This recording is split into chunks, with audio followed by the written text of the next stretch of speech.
right. Good morning, everybody. Morning, James. Morning, Julian. Morning. Morning, Rick. Morning, Jules. Morning, everybody.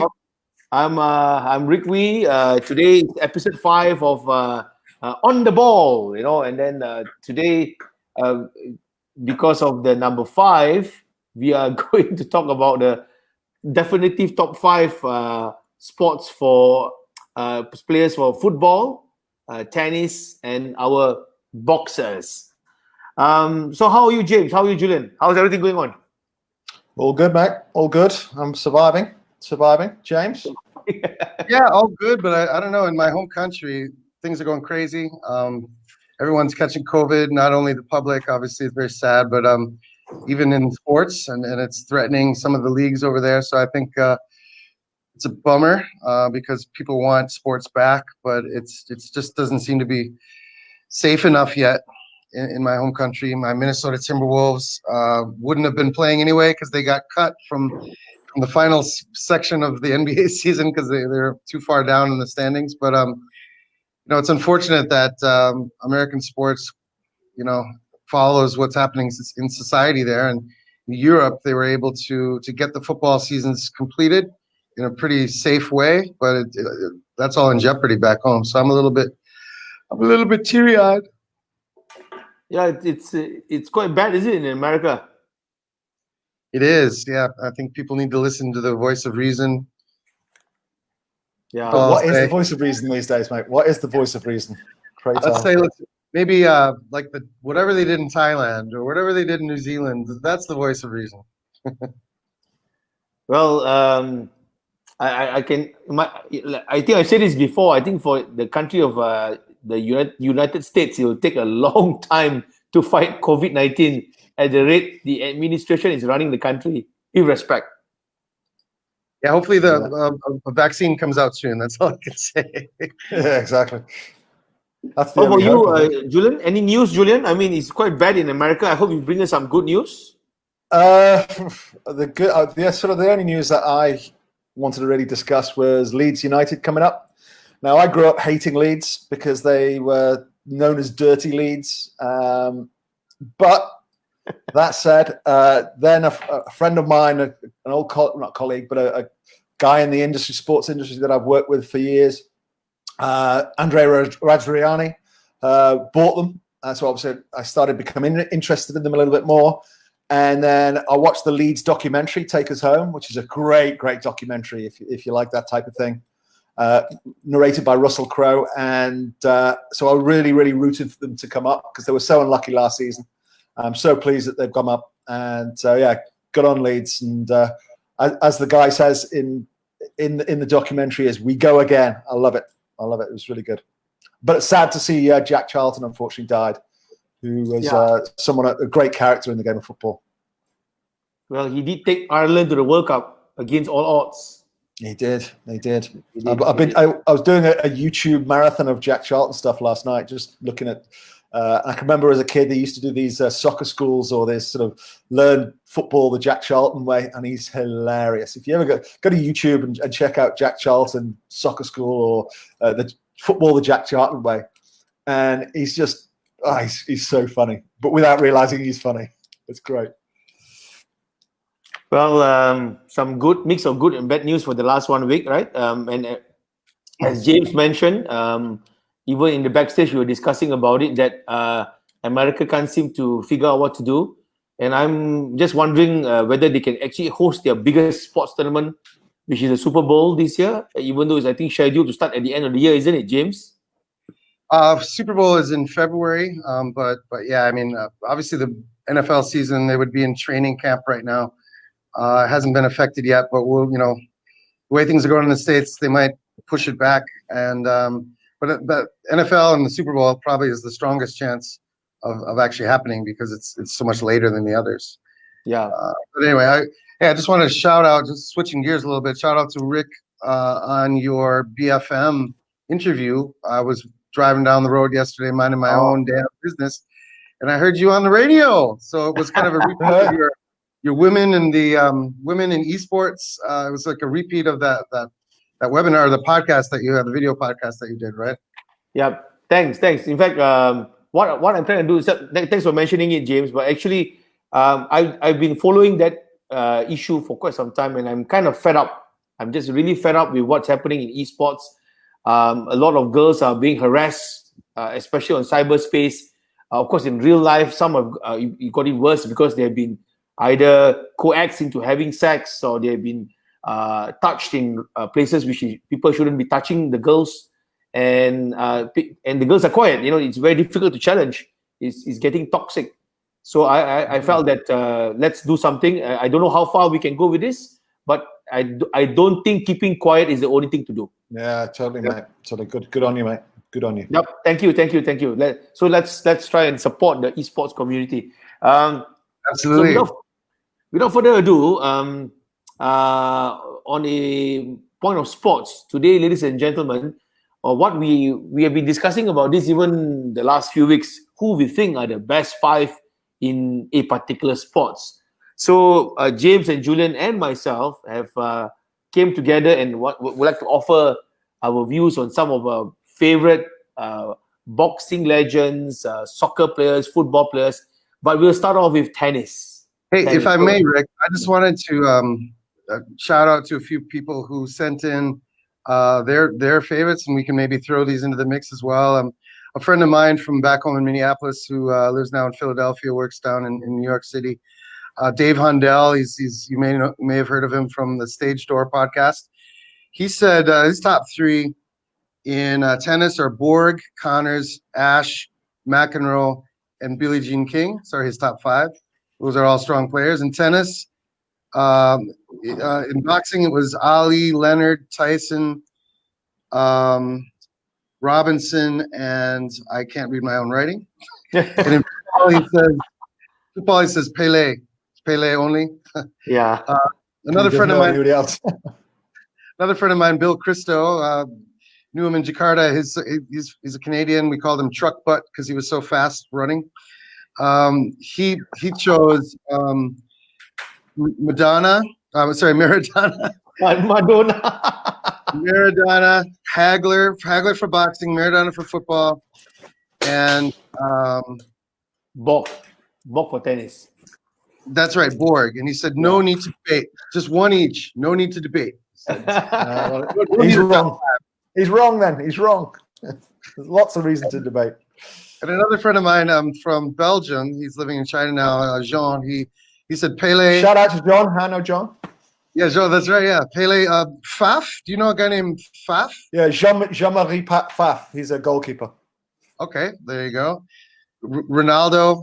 In tennis, he had Federer, Kim Clijsters. That's one that doesn't appear in a lot of lists. Another Belgian. And Eddie Merckx. Another Belgian. Merckx, he's a cyclist. So let's go out for Belgium, yeah. Boxing, I guess there were no Belgian boxing. There has been, and I'm trying to think of his name, but I think he fought Muhammad Ali. He lost, of course. But anyway. Yeah. But he had Pacquiao and Ali there. So thanks, John, for sending it in. And anybody else during the show, if you send anything in, we'll try and. I did a Facebook ask about half an hour ago to see if anyone wanted to give me theirs. Nobody did. I haven't got any friends, mate. Oh no, Julian, your friend just came up. Daniel Franklin. He just. Oh yeah. Dan. Yeah. Hey Dan, shout out to Dan. Dan Gomez. Yeah. Oh, yes, he did. He did. Nice work, Dan. He said Mateus, Bergkamp, Henry, Van Basten, Baggio for football. Good list. Good list. Very Arsenal related, given that he's an Arsenal fan. Tennis, we've got Graf, like Agassi, Becker, Djokovic, and Serena Williams. Again, good list. Yep. And then we've got boxing, Ali, Lewis, Roberto Duran, Sugar Ray Leonard, and Manny Pacquiao. All good lists. Thanks for that, Dan. I have got a friend. Woohoo! Well, should we get on to who ours are, and let's see if we can come to some agreement. But thank you everybody for sharing your top 5. We will revert to your top 5 later maybe. But for now, let's try and discuss among the 3 of us. So who? Julian, you start off. Right. Who's your top 5? I'd love to start us off. Tennis players. Okay, so we've all got very different ways of of deciding who they are. So I was originally going to go down who I think are the top 5, the best of the best. And then I realized, yeah, that's tough to do. So I'm going to give you my favorite players who also happen to be pretty damn good as well. So I'm going to put them in an order, probably the way that they should go, but it's fluid as far as I'm concerned. Number 1, Borg. He was the coolest, most consistent, and also obviously big when I was a kid. And so he made the biggest impression on me. Plus his Fila outfits and Diodora trainers and Donny racket for me was the epitome of cool. And then next I have John McEnroe, the most mercurial player that I could even remember. Just the way he played, but also his tantrums. When he had a tantrum, he played better than he was doing before, and it was great to watch because it legitimized my tantrums on the on the playing field and the tennis court. Then I had Federer, stroke Rod Laver in terms of best record from longevity. Both of them, I mean, you look at Laver, but I think still the only guy that's ever done a real proper Grand Slam, which he did twice. And then obviously Federer, you can't argue with the guy. I mean, he's still at the top of the game. How many years? 15 years? Whatever it's been, it's damn impressive. Then I had a bit of a curve. Last week I had the Federer-Sampras match as one of the greatest matches, and that was 2001, right? So he's been around 20 years. Yeah, exactly. That's amazing. Brilliant. And then again, this is another one. And a lot of you'll notice that a lot of mine are influenced by the kits that they wore and the uniforms they wore. So this one was Ivan Lendl, and the reason for Ivan Lendl was because that Adidas kit that he had was just, for me, was super cool. I remember having one of these shirts, and it was my prized possession as a kid. But also, he was a consistent, great player, a very underrated player. Boring. And possibly boring, but also he had a haircut that I wanted at that age. I wanted a haircut like Ivan Lendl. Bizarre things, but it's stuck in my mind. And then the other one for mentality, strength of mind, and strength of personality—not personality, but strength of ability to win points when the pressure was on, and that's Pete Sampras. Pete Sampras, for me, I think is one of the strongest, if not the strongest, mental players. I know that sounds terrible, mental players, but I think you know what I mean. In terms of winning the points that needed to be won when the real pressure was on, and Pete Sampras, I think, was the king in that. There's actually that's not the shirt I was thinking about. I think I'll find a picture of the shirt and I'll send that to you, Rick. I think I know which shirt you're talking about, Julian. He wore the shirt with a curve. It looks like a German jersey. Is it the one? No, a bit like the Belgian jersey, the recent Belgian jersey. It's like the Argyle socks. Yep. I know which one. Yeah. Best thing about Ivan Lendl is his daughter. She's a great golfer. I think she played on the LPGA tour, and that's the best thing about Ivan Lendl. Oh well. So Jim, let's hear yours then, Mr. Smarty Pants. All right. Well, I agreed with you on Rod Laver. I thought he was, obviously one of the greatest of all time, and he might have been even higher. So he's fifth on my third on my list. Rafa Nadal is fifth, King of Clay, 12-time French Open champion. That's unbelievable. I think that may never ever happen again. So he's fifth on my list. Margaret Court was fourth on my list, 24 Grand Slams. She obviously played pre and post the Open era. So pre-Open era, there were fewer events. There were different kind of rules, ways of counting titles. Because if something happened pre-Open era, they don't really count it so much on your list of titles. Jim, did you ever see a play? No, but statistics don't lie. So just because I didn't see Joe Louis fight doesn't mean that he didn't win 82 bouts or whatever, right? So I can look at history, and I can point at someone who Margaret Court, someone who the physical surface that they play on is named after, for crying out loud. I mean, Margaret Court, right? So that counts for something, Julian. And so number 3, Rod Laver. Obviously, in a similar way, he played pre and post the Open era. So he may have had more titles if you count some of his pre-Open era titles, as well as the fact that there weren't as many events. There's just there are 2 or 3 events every week these days in the ATP Tour. So yeah, that's Margaret Court there. Number 2 was Serena Williams. 23 Grand Slam titles, just a consistent player, both singles and doubles. I think she wins on all surfaces. Probably the best women's player ever. And number 1 is Roger Federer, which I think we all agree. To me, the greatest thing about Roger Federer is that he won 5 Laureus Sport Awards, which means that he wasn't only the best tennis player of that year. He was it was a consensus best athlete, best sportsman of all sports 5 times, right? So to me, that shows that he's got respect. That he's not only a great player, he's a good human. He's got respect of all. Yeah, so I certainly wouldn't disagree with that. A few kind of honorable mentions I'd like to mention. Obviously, Steffi Graf was unbelievable.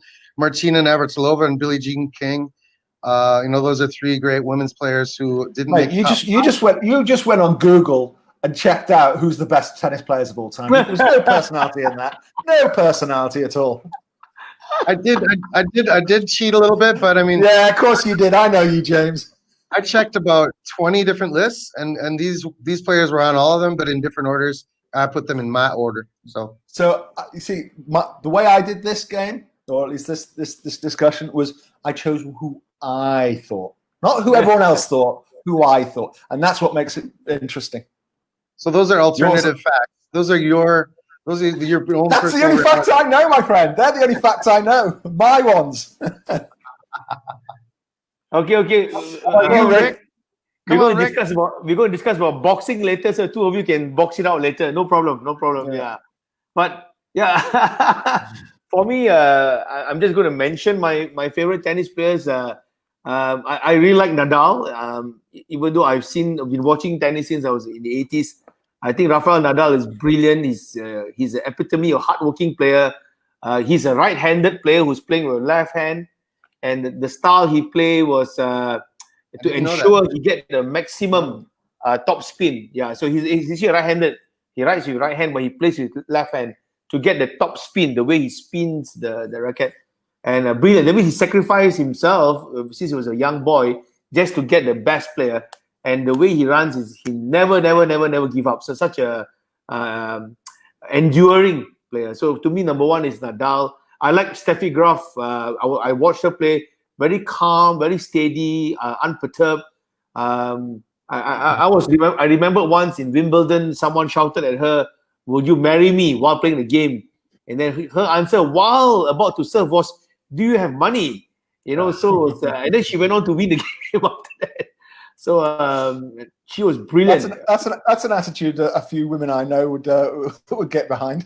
That moment was funny because Steffi didn't normally. She was kind of a stoic player as well, and she didn't normally respond to the crowd. So to come for her, that was very cool.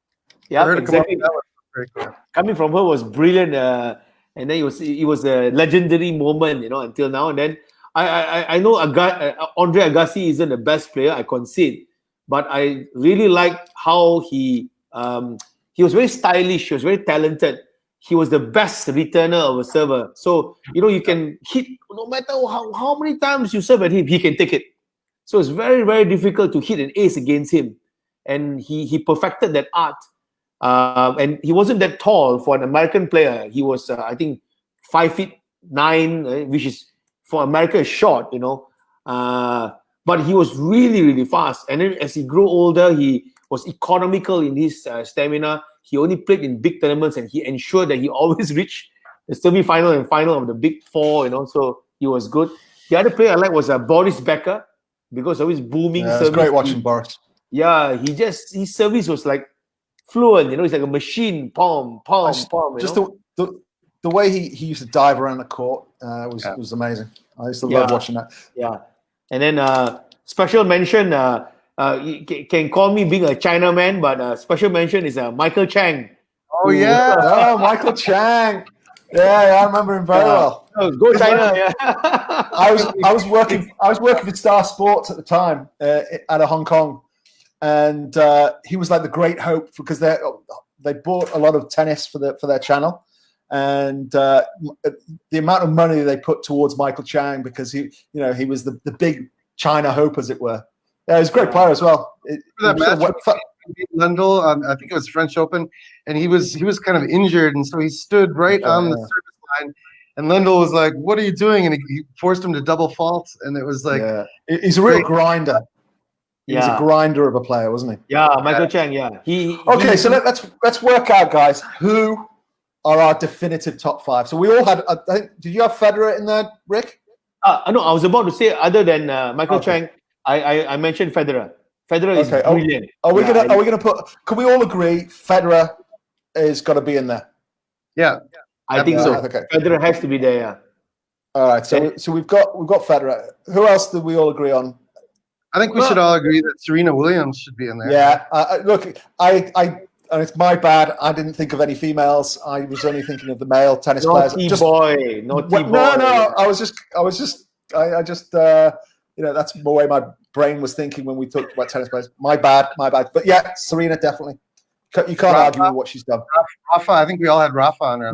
Sorry, I can't agree with Rafa. Yeah. No? Okay. No way. He's a good player, but I don't think he's anything like someone like Borg. Well, he's number two on the list, most lists in the world in terms of titles, and you look at 12 French Open titles. Unfortunately, Julian,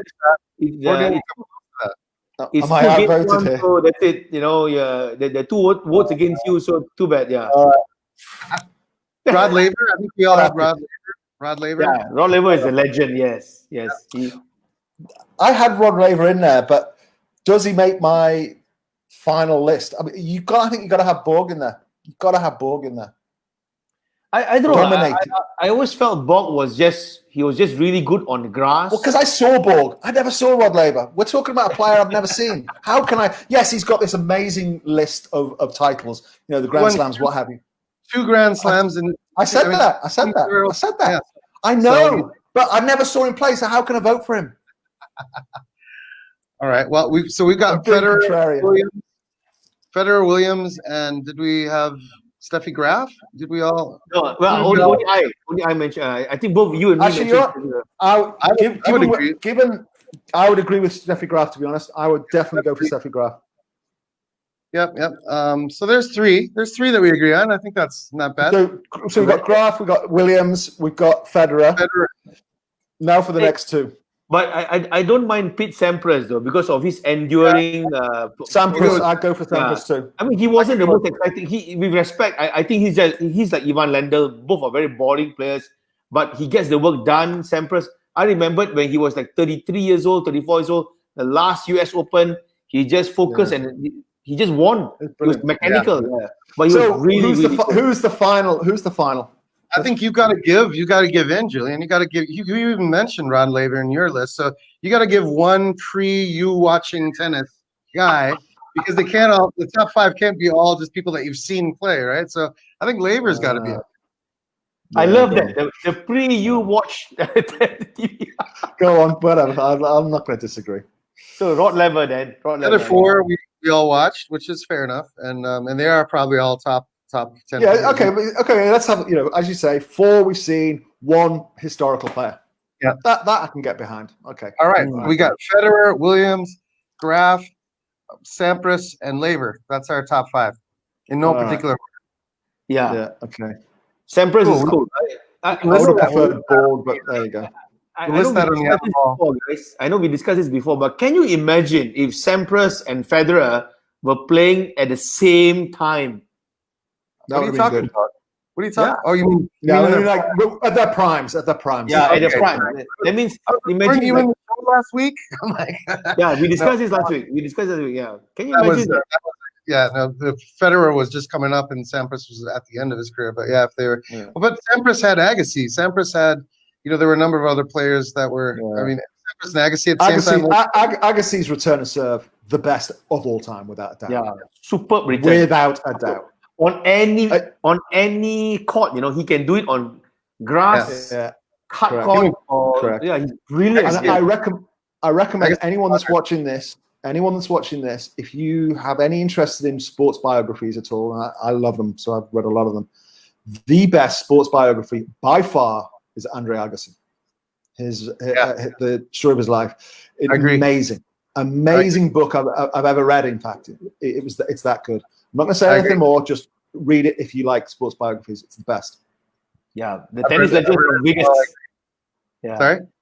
He's from Vegas, isn't it? Vegas. He got long hair, colorful shirt. Got married to at that time the top hottest woman in the world, and then Brooke Shields. Yeah, didn't work out. He went through a drop. Then he got married to Steffi Graf. He went up again, So and he changed his hairstyle, changed the way he played. Then he was going bald. Yeah, you have to change your hairstyle when you're going bald. Trust me, man, I'm getting a bit thin, and I'm thinking about going. Yeah, me too, man. Balding. So there we go. Top 5 tennis players. I'm waiting for you boys in heaven. I got there first. So there we go. We have it, ladies and gentlemen. Our eventual top 5 is Federer, Serena Williams, Steffi Graf, Pete Sampras, and legendary Rod Laver. Right? Yeah. Okay. We'll post that. We'll post that, and people can talk about it in between this week's and next week's show. Yeah. Special mention, Michael Chang. It's hard to argue with it, actually. And also honorable mention to Miroslav Macic, one of my great favorite players of all time. Just the way he played was just brilliant. Yeah, I'm going to make another comment, which I think some ladies may not be happy with me, especially now that I'm doing the anti-sexual harassment thing. But another tennis player is Anna Kournikova, who is so famous and so well known, but she didn't win anything. Rick. Yeah, I was like, sorry, you're not getting any kudos from either of us on this one. But all respect to her, she did what she had to do, and she made a lot of money. So well done to her. She married well too, didn't she? Marry? Yeah, she married a singer, isn't it? Yeah.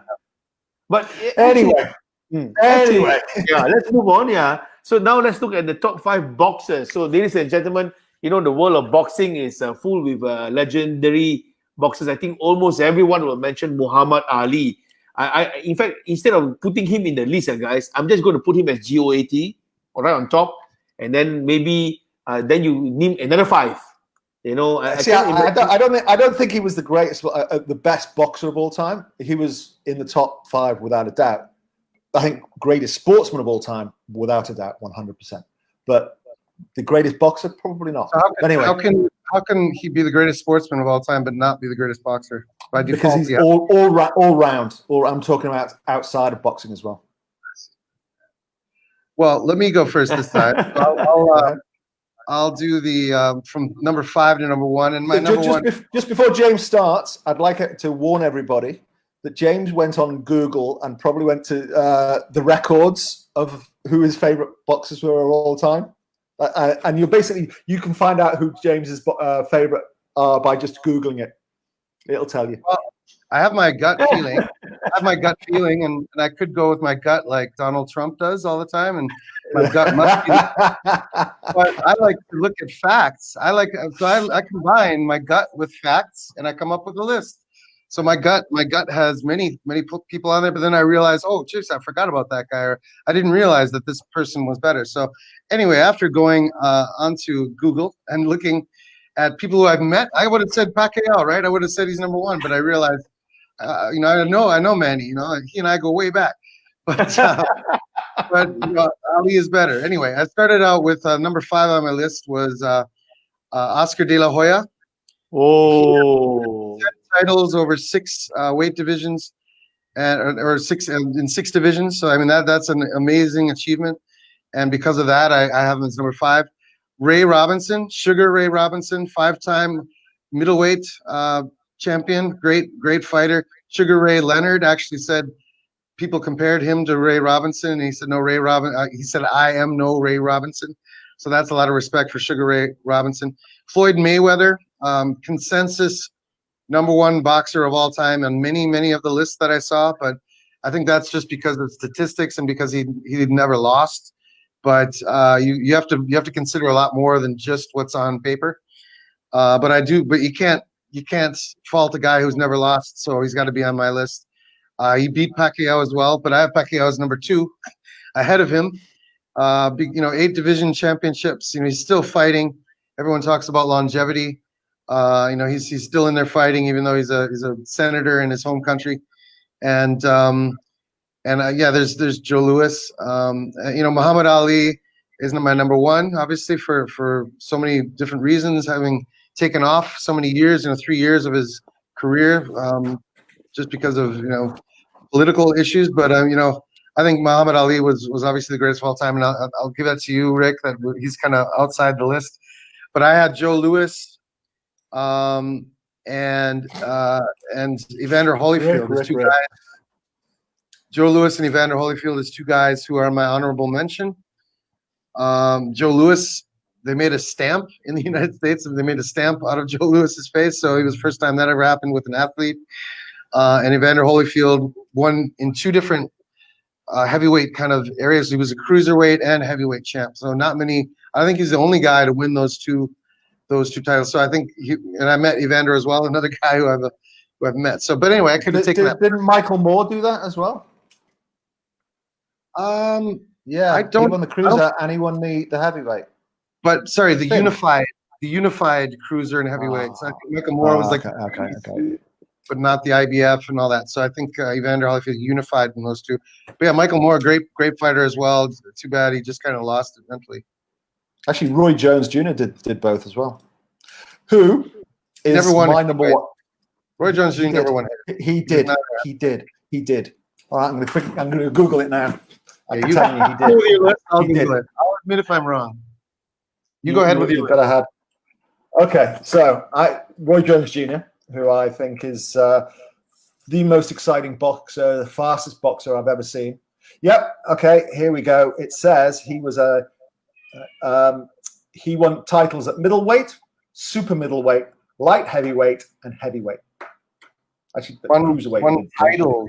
Again, it's not. We're not talking about unified titles here. Okay. He won a title. Full stop. That's good.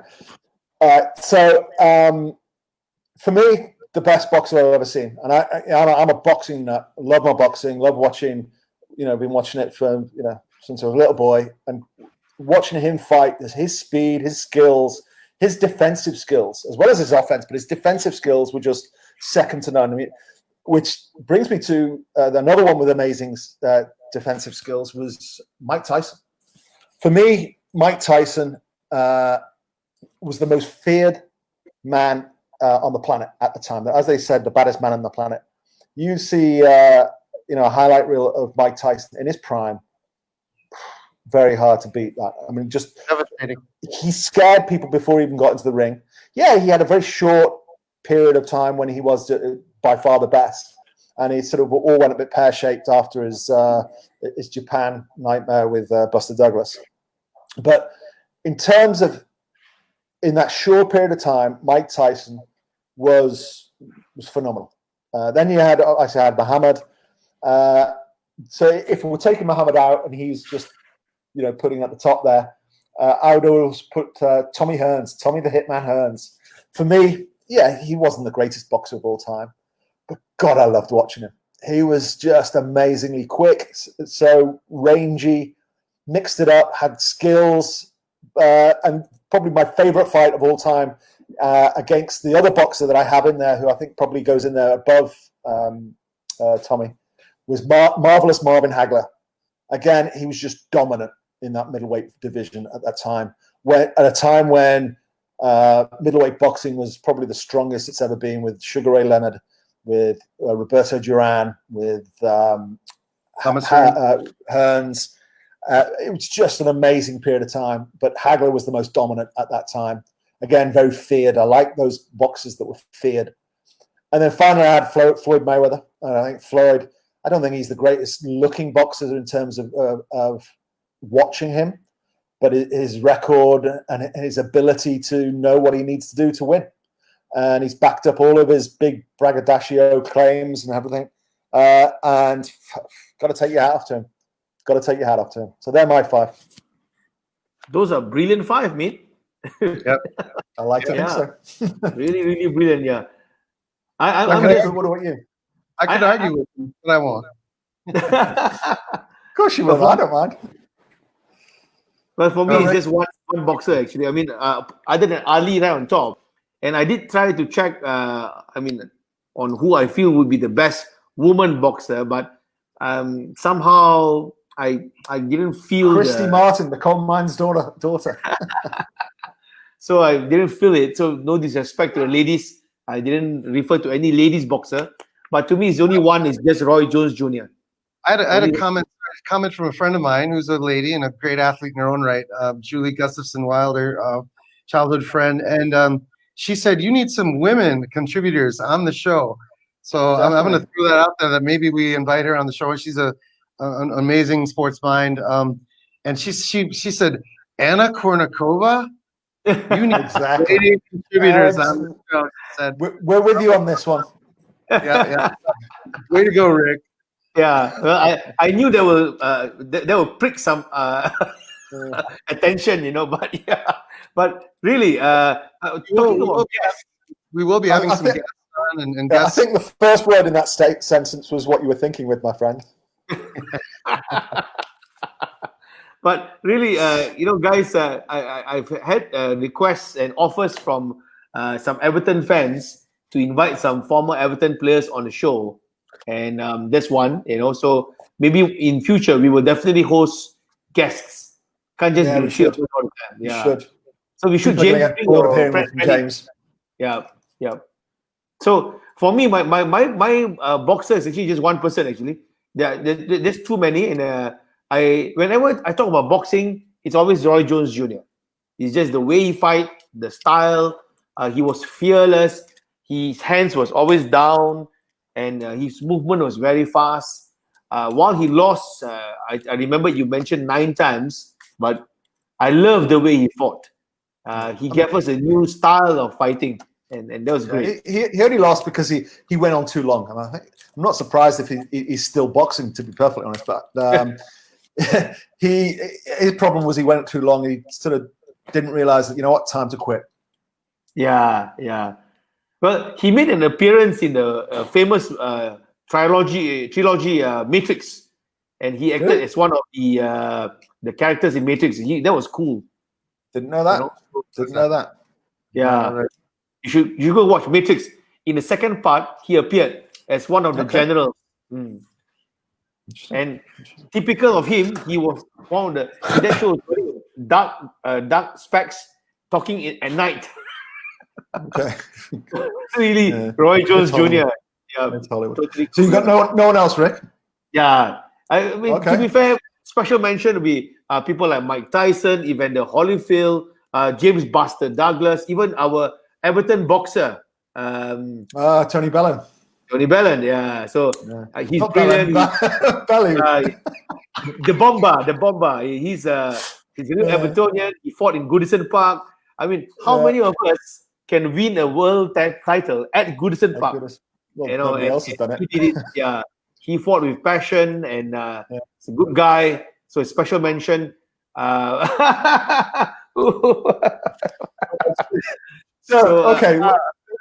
come up with the definitive top 5. Sorry. Okay, who's the top 5? So who we agreed on? I think we all agreed on Mayweather. Yeah, Mayweather, Ali, all right. Roy Jones, we've got 2 people on Roy Jones. Jim, you going to fight that one? I could agree with Roy Jones if you can agree with either Ray Robinson or Joe Louis. We got to have one historical fighter on there. I can't, mate. I can't. I have no doubt they were very good. I have no doubt. I've never seen them. I really can't comment given, because you got someone like why did you say Rocky Marciano? Rocky Marciano, 49 wins, never lost. You saw Muhammad Ali fight? Yeah, many times. But when I was a kid, I saw him. And I've seen all his fights since. Yeah. Well, what? Seen him where? On video, right? Which you can also watch. Marciano. Yeah, but I never have. So no historical boxers on the list. I don't give you Roy Jones then. Ain't no Roy Jones and no better. You ain't gonna tell me Roy Jones ain't no better. Rick, you're good at this in real life, so you're gonna have to be our adjudicator. So I think for boxing, we're just going to open it up and put everybody in the list because they're all great boxers. Anybody Rick, going into that that's a little bit cop out. That is a cop out. but We had Ali, Pacquiao, and Mayweather, right? We all had those three. I didn't know Pacquiao. didn't Pacquiao have- great, but I don't think Pacquiao was as. Look, Pacquiao's a great boxer, and I can't say anything bad about him, but I don't think he stacks up against other boxers. I like Hagler, for example. I don't think he stacks up against Hagler. I would say Hagler, even though he wasn't on my list. He was an awesome boxer. I would put Hagler on there. So we'd have Ali and Mayweather, maybe Hagler. Yeah. the other one then is one Mike final Tyson. I think Mike Tyson should be in the Mike list. Tyson. Yeah. Yeah. Just for the fear that he and the youth, how young he was when you got to forget that he was, I don't know, was he 18 when he became world champion? Guys, I'll speak on this on Mike Tyson. When I remember it because when he was coming up, I was just about to learn about boxing at the time. Mm-hmm. He came out in the era was where nobody ever wins anymore for the top big fight. I'm talking about the top big fight. Nobody wins in the first round. So if you put, for example, like Evander Holyfield or against, say, James Buster Douglas, they'll probably go 5-6 rounds before they win. But Mike Tyson, when he came on, he broke the trend because he always win in the first 2 rounds. He knocked them out within and that was rare at the time, you know. It was a short period of time that he was that phenomena or phenom. Yeah, phenom. Yeah, phenom. Yeah, but you know, it all went when money and Don King and possibly drugs came into the mix, and also then, some of the things that he did outside of the ring was the problem. His wife, right? He married Miss Robin Givens. Robin Givens. Yeah, that was the issue where he had. He basically had a lot of bad influences in his life. Julian, he was a nightmare for broadcasters, right? Because the broadcasters would buy the rights, and they would expect a good 45, 60-minute boxing match. He would come in there and boom, it's over in 2 minutes, and they had to stretch. What are they going to do for all the people who bought the paper? And that's where a lot of the undercards get shown a lot. Exactly. Yeah. But all right, so I think we've got our top 5. Yeah, I think so. Sounds good. Sounds good. So there you go, ladies and gentlemen, our top 5 boxers. But I am putting up this photograph of the legend of all legends, the greatest of all time, Muhammad Ali. We had that picture hanging in our conference room in TSA, and it was my favorite. Favorite box. It's a great picture. Yeah, it's a great picture. What's my name? Well, Ali transcends time, and he transcends people, and he spoke the language, and everyone understood. Yeah. Quite a good legend. Yeah. All right. So football. When I say football, ini James, itu bola bulat, round ball, not the, the oblong one. Top 5 footballers. So it's going to be tough on James. Why don't you start us off, buddy? My top 5. My top 5 footballers. Let me put here. Hang on. Of course, my number 1.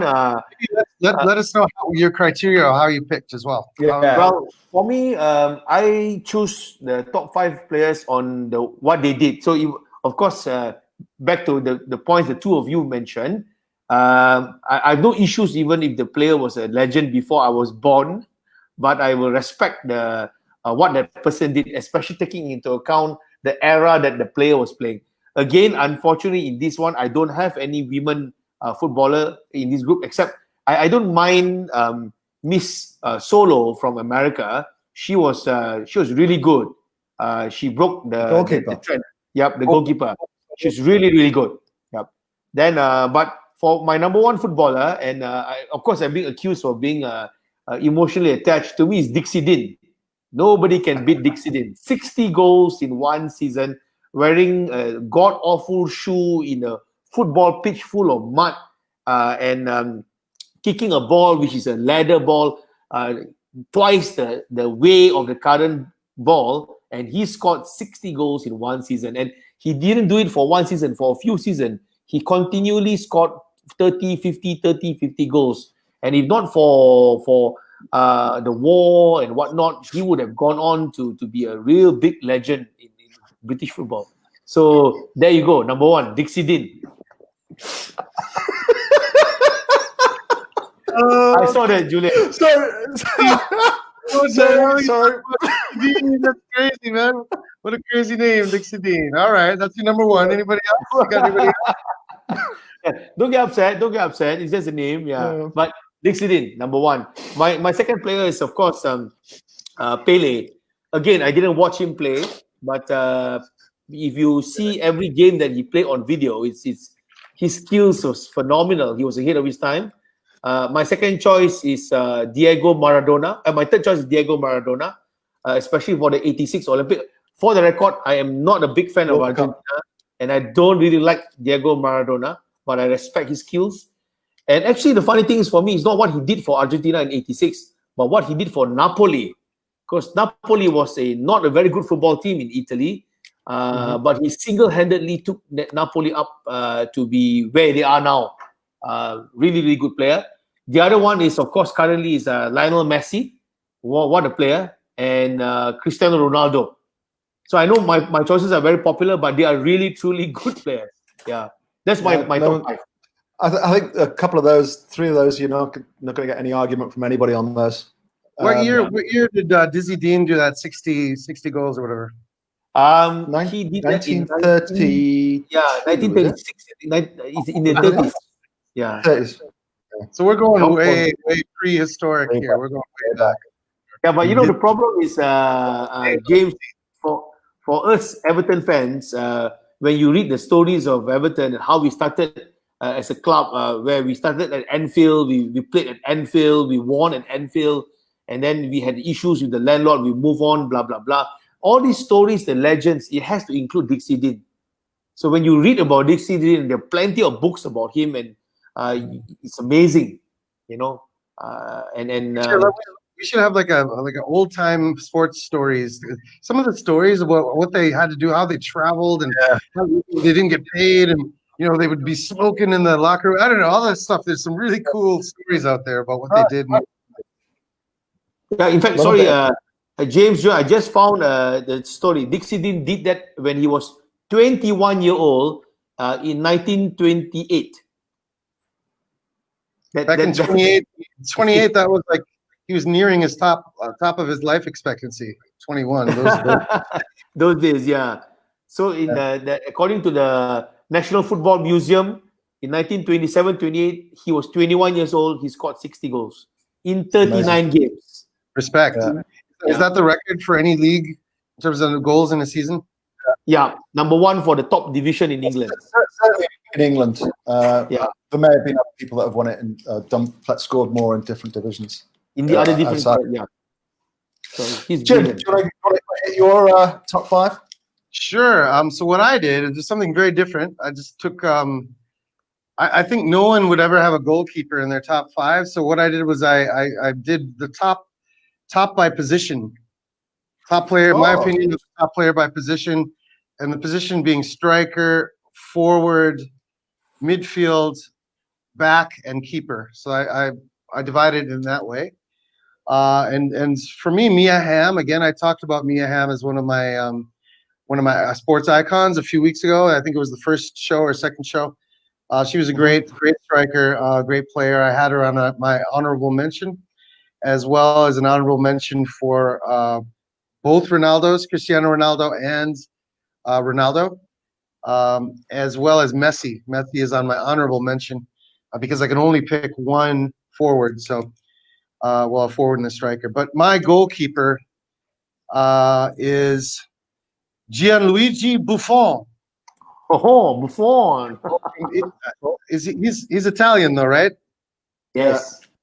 And he in the 2006 World Cup, in the entire tournament where Italy won, I presume, he only allowed 2 goals in that entire World Cup. That is an unbelievable thing. And he also played in terms of longevity of career. I think he's probably still playing somewhere. And so I think that's he's got to be mentioned as if not the best, one of the best goalkeepers of all time. For back, I had player that you guys might be familiar with, Bobby Moore. Yeah. Bobby Moore. Pele said that Bobby Moore was the bbest defender he ever played against. And even though he played before my time, apparently he was quite good, and I think that is worth something. In terms of midfield, fella that the English might know quite well, Lothar Matthäus, Yeah. great all-around midfielder, Yeah. and won a bunch of titles with the Germans. Was he the one who coined coined the phrase "football is a game No, played"? Sorry, go ahead. I know this phrase you're talking about. That was actually Gary Lineker. Oh, Gary Lineker. What was the phrase? If correctly, A game played by 22 people with a ball, and in the end, the Germans win. I just think that's a funny one. Something like that, anyway. It's arrogant, but funny at the same time. For my forward, and forward and striker are separated, so I have striker and forward. So forward could be winger. I have Maradona. And again, a lot of people say, why not Messi? Why not Ronaldo? One of the Ronaldos. But when if you just see Maradona with the ball, it's just something that can't be explained. That he's just a magician with the ball. So that's why I have him as my top forward. And my top striker is Pele. And again, Pele, 541 goals in the league, all league play, and over 1,200, almost 1,300 goals if you count his national league matches. And he's just a prolific scorer. Again, great with the ball, but just an unbelievable scorer. And when Pele says that Bobby Moore is the best defender that he played against, so you got to listen to Pele as being the best in as a striker. So those are my if top. you listen to Pele, you'd have an African World Cup winner, and Colombia would have won the 1994 World Cup. Don't listen to Pele. Anyway, Yeah. Hey, but that 1994 Colombian team was fantastic because the year before that they thrashed Argentina 5-0 at Buenos Aires to qualify to the World Cup. That was a really good team, Is that the team that like 2 or 3 of the players got shot when they came back to Colombia? one of the guy that scored the own goal against America, Andres Escobar, he was unfortunately killed afterwards. It wasn't directly because of him scoring the own goal, but it didn't help. Yeah, unfortunately, correct. Yeah, but putting Pele's sometimes bizarre opinion aside, that 94 team was a really good team, but too bad. Yeah. Just a quick shout out to my friend before we go to Julian's top 5, which I'm sure will be an unbelievable top 5. Glenn Harding, a ex-colleague of mine at IMG and a keen footballer, played for the state team here in Malaysia. His top 5, and I think he's a Liverpool fan, and it might come out here a little bit, but his top 5 are Messi, Stevie G, Bobby Firmino. I don't know who that is. Jesus Christ. James, stop right now. Virgil van Dijk, and Zinedine Zidane. So just wanted to throw that out there, Glenn. Well, you've just ruined my morning. You're a bold man for throwing some of those guys in there. Oh my word! Taking the best. Let's get back to the real best footballers, rather than the red tinted spectacled footballers. All right, so I was originally I wrote down a bunch of the things all off the top of my head. Didn't have to Google anything. I originally had people like Pele and Dixie Dean and Puskás and Di Stefano, all these people.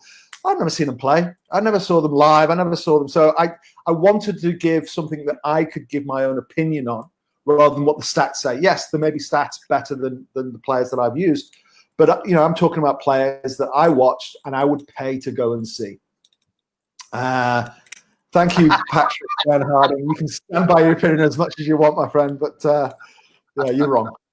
Anyway, let's look at the players that I think that from people I've seen, and for me, by far, number one is Diego Maradona.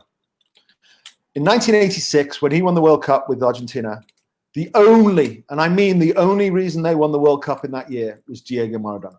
They would not have won it without him. They had a good team. No, 2 ways about it. They had some good players, Burruchaga, Valdano, and a few others. But at the end of the day, they were an average team in comparison to some of the other teams that played in that tournament. And single-handedly, he won the tournament for them. Single-handedly. The same with Napoli. I think it was the following year, 87, I think they won the title in Italy. And then in 1990, and he was a little bit past his prime, but he brought Argentina back to the final. He brought them back to the final.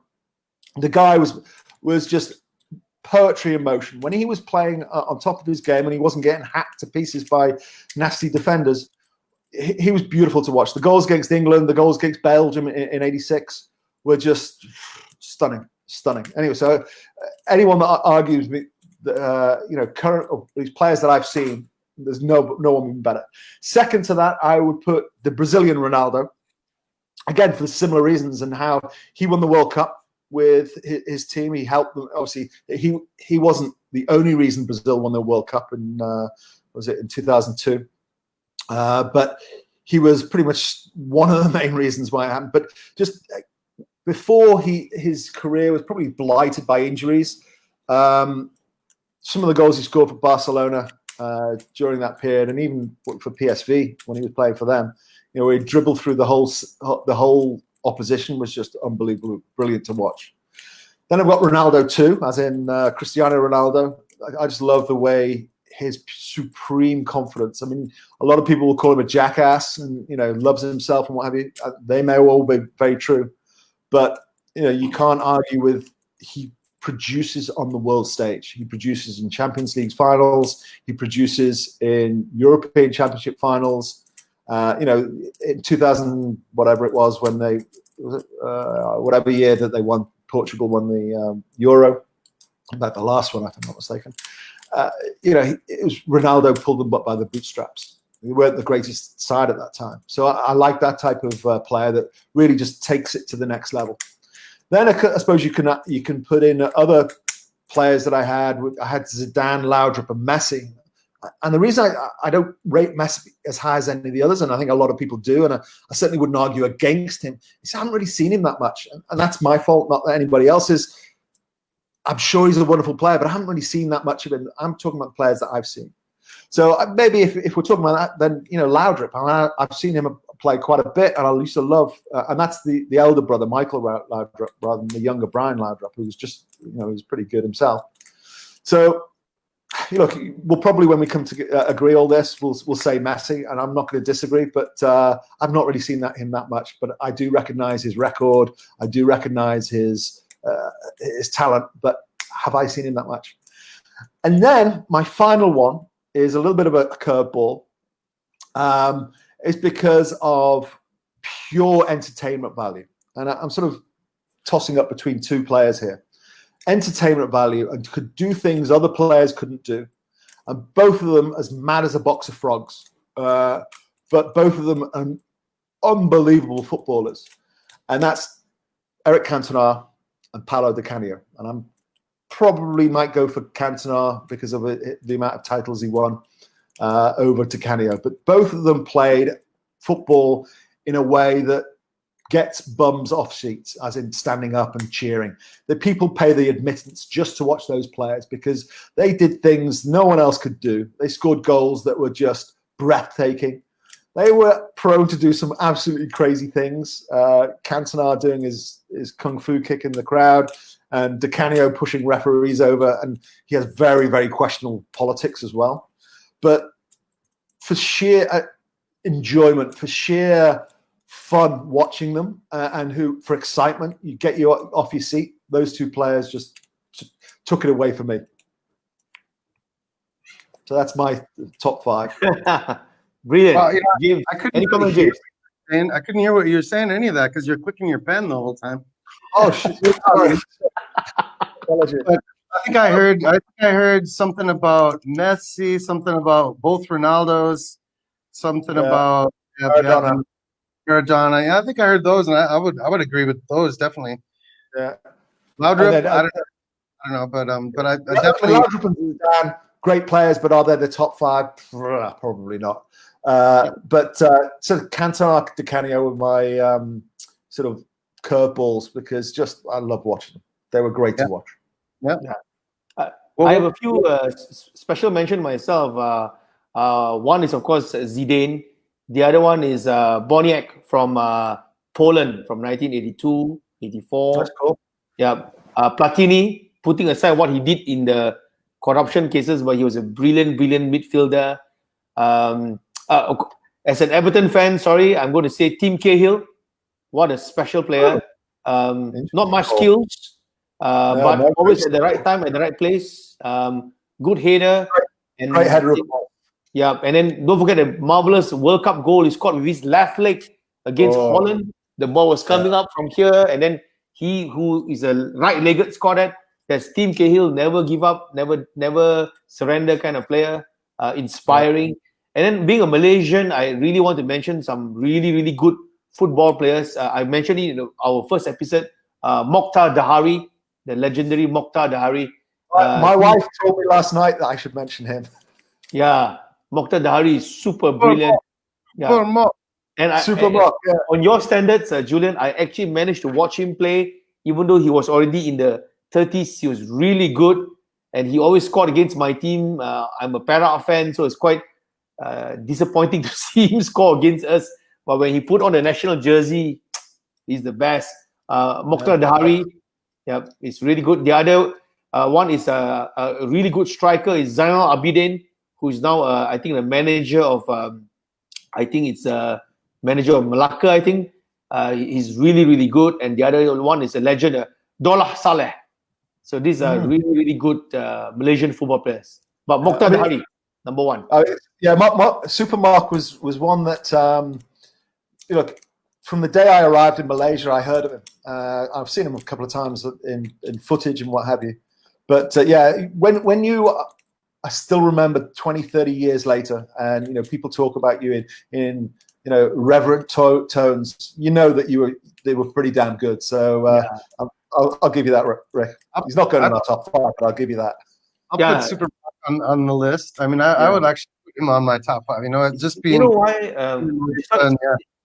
James, he says that I still watch local football until now. I still, once in a while, purchase a ticket, quietly go and sit in the stadium and watch. Everyone is smoking the horrible smoke smell, but never mind. Malaysian fans, they love to smoke at the stadium, but just to watch the game. And I can tell you, I haven't seen any single player in real life who's better than Mokhtar Dahari in Malaysia. No one. Fair enough. Yeah. Okay, disagree, super good. Yeah. So anyway. Should we come up with our definitive list? So I think we have Pele, right? We have Pele. Is that 2 against 1? Because I've never saw him, so I can't really. Let's go Pele. All right, okay. Thinking about it. Pele Maradona. Yeah. Messi, Ronaldo. Yeah, actually, the other Ronaldo is good. Yeah. The other original Ronaldo. I thought the first one. The other Ronaldo is always the other Ronaldo to Ronaldo. Ronaldo, exactly. But Ronaldo, Brazilian Ronaldo, he was best when he was at PSV Eindhoven, 17, 18-year-old goofy player. And when he was in Barcelona, he was like a train. He just take the ball, bam, bam, bam, bam, bam, and score. Unfortunately, the way he played, he hurt his knee twice. Despite that, he was still scoring lots of goals. But I tell you, I've watched him play on TV. He is superb, really, really superb. And too bad he had that illness just before the World Cup final in 1994. I remember, or 98. Yeah, I was there. He was superb. Yeah, best, one of the best Brazilian strikers. So it seems like we've got our top 5 in those 3 sports. I can get behind those. I can't disagree with any of them. Yeah, apparently Sano was an amazing coach as well. Thanks, Patrick. But the thing is, he may be a great coach because Patrick has said that Van Dijk was the best defender of all time. Can't necessarily agree with you, Mike. Can't believe a word comes out of Glenn's mouth at all. Exactly. Talking about defenders, my favorite defender is the Italian defender from the 2006 World Cup. Chiellini? Chiellini? No, sorry, I can't remember his name. He's the last man. Maldini. Maldini, the Cannavaro. left back. Huh? Cannavaro. Cannavaro, yeah. That guy was superb. He was a good player. Very, very Nothing good player. can go through him. Nothing can go through him. Yeah. It's really, really good. In fact, he was the first defender to win the Ballon d'Or, if I'm not mistaken. Correct, yeah. I may be And mistaken. he had Buffon behind him. And, Buffon is superb. Really, when two of them together, no wonder, like what James said, 2 goals the whole tournament. Only conceded 2 goals. How do you do that, man? Yeah, it's pretty good. Yeah, Can't argue with brilliant, brilliant, yeah. So, Good stuff. gentlemen, Agree or disagree, you should let us know your own opinions for everybody who was watching, and we'll post our top 5 of each, and again, just chime up, and we'll also let you guys know what we're going to talk about next week as soon as we can. Cool. Before we go, can I just give a shout out to Ebbsfleet United? They're the football team I owned for a season. They were a team in 2008 who basically everyone on the internet bought. Well, 25,000 people bought a share in them. And the season that I owned them, or at least my 25,000 share, they won the FA Trophy.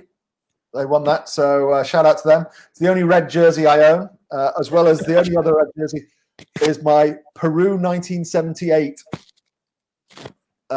jersey. So they're the only red jerseys I own. So I thought I'd give them a bit of a shout out today. So what is the FA Trophy? Is the FA Trophy different than the FA Cup? Yeah, it's for generally the lower league clubs, because generally they're not going to win the major FA Cup. So it's for the lower league clubs. It's the non-league clubs as well. So it's a pretty big thing if you're a non-league club. Yep. Yeah. James, any farewell comment? Well, I'd just like to say, it's always fun to debate and discuss your top 5, your best players, your best, in different sports. And I think we're gonna do this again in other sports, golf and basketball. There are other major sports out there. Maybe your top 5 Olympians, things like this that we can do. So, but yeah, it's fun to debate in a good, positive spirit and have some fun with it.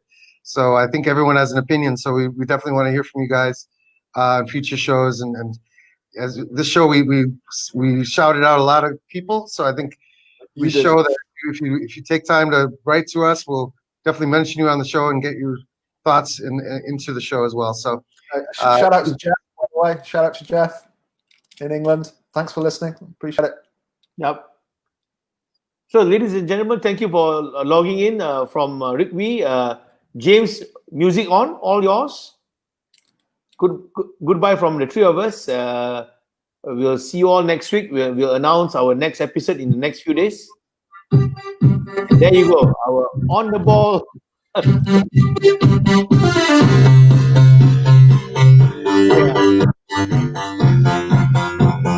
Bye-bye. Thank you very much. See you next week. Yep. Take care. Bye-bye. Bye-bye. Thank you. Bye.